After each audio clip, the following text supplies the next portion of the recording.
भयावह चुड़ैल की कहानी।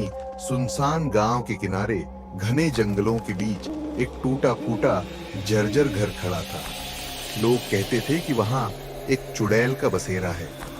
वह चुड़ैल जिसकी कहानी हर माँ अपने बच्चे को डराने के लिए सुनाती थी, पर कोई भी यह नहीं जानता था कि यह कहानी महज डराने के लिए नहीं बल्कि सच्चाई पर आधारित थी। गांव के बुजुर्ग बताते थे कि कई साल पहले एक महिला मालिनी इस गांव में आई थी। वह बेहद सुंदर थी, पर उसकी आंखों में कुछ ऐसा था जो लोगों को बेचैन कर देता था। वह अकेली थी, पर उसका ज्ञान जड़ी बूटियों और तंत्र मंत्र में अद्भुत था।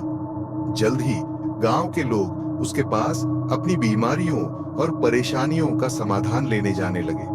लेकिन उसकी मदद की एक कीमत थी, एक भारी कीमत। एक दिन गांव के सरपंच का बेटा रहस्यमय तरीके से गायब हो गया। लोग उसे खोजते खोजते उस जंगल तक पहुंच गए। वहीं उन्होंने मालिनी को देखा। वह एक बड़े पेड़ के नीचे बैठी थी और उसके चारों ओर काले धुएं का घेरा था। उसके पास सरपंच का बेटा बेहोश पड़ा था। लोगों ने मालिनी पर हमला कर दिया और उसे चुड़ैल करार देकर उसी पेड़ से बांध दिया। उन्होंने उसे जला दिया, पर मरने से पहले मालिनी ने शपथ ली कि वह हर पीढ़ी से अपने बदले की कीमत वसूलेगी। वर्तमान समय गांव अब भी वहीं था और लोग मालिनी के श्राप को भूलने की कोशिश कर चुके थे। लेकिन हर पूर्णिमा की रात जंगल से अजीब अजीब आवाजें आने लगती। उस रात गांव के 3 किशोर अर्जुन, रवि और सीमा शर्त लगाकर जंगल में गए। उनका मकसद था उस जर्जर घर में जाने की हिम्मत दिखाना। जंगल में घुसते ही ठंडी हवा ने उनकी रीढ़ में सिहरन दौड़ा दी। पेड़ों की शाखाएं उनके सिर के ऊपर ऐसे झूल रही थीं जैसे कोई उन्हें पकड़ने की कोशिश कर रहा हो।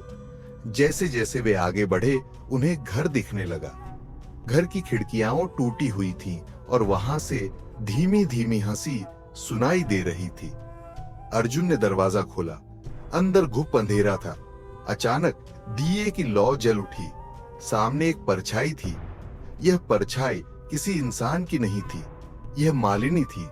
उसकी आंखें जलती हुई अंगारों की तरह थी। उसने धीमे स्वर में कहा, तुमने मुझे क्यों जगाया? रवि ने हिम्मत करके पूछा, तुम कौन हो? मालिनी ने ठाका लगाया। उसकी हंसी ने पूरे घर को कंपा दिया। मैं वो हूं जो कभी इंसान थी, लेकिन इंसानों ने मुझे राक्षस बना दिया। अब मैं हर उस व्यक्ति को सजा देती हूं जो इस जंगल में कदम रखता है।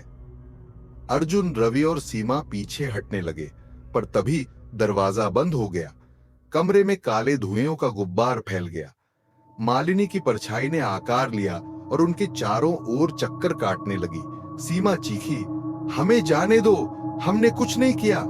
मालिनी ने जवाब दिया, तुम्हारे पूर्वजों का पाप आज तुम्हें भुगतना होगा। अचानक अर्जुन के हाथ में एक पुरानी किताब गिर पड़ी। किताब में एक मंत्र लिखा था। अर्जुन ने डरते डरते मंत्र पढ़ना शुरू किया। जैसे ही मंत्र पूरा हुआ, मालिनी की चीख से पूरा घर कांप उठा। वह धीरे धीरे काले धुएं में बदलने लगी। मालिनी की परछाई गायब हो गई, पर जाते जाते उसने कहा, तुम मुझे रोक सकते हो, पर मैं वापस आऊंगी। जब तक यह जंगल है, मैं अमर हूं। तीनों किसी तरह जंगल से बाहर निकले। उस दिन के बाद वे कभी उस घर या जंगल के पास नहीं गए। लेकिन आज भी हर पूर्णिमा की रात जंगल से आती वह हंसी गांव वालों को याद दिलाती है कि मालिनी अभी पूरी तरह मरी नहीं है।